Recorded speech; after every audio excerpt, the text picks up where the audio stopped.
former President Barack Obama ang kanyang all-time NBA starting five. Inihayag ng dating Pangulong Barack Obama ang kanyang pangarap na NBA lineup, na pinamumunuan ng alamat na si Michael Jordan, kasama si Stephen Curry, na kilala sa kanyang pagiging shooter. Ang frontcourt ay binubuo ni LeBron James sa isang point forward role, si Kevin Durant bilang isang offensive powerhouse, at ang nakakagulat na pagpili kay Hakeem Olajuwon, na ang dominanteng post-game ay naniniwala si Obama na magiging matagumpay sa laro ngayon.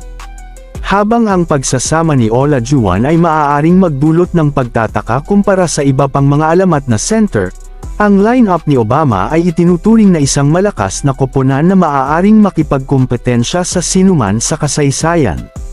Sa isang kombinasyon ng kasanayan, pamumuno, at offensive brilliance, ipinakikita ng starting five na ito ang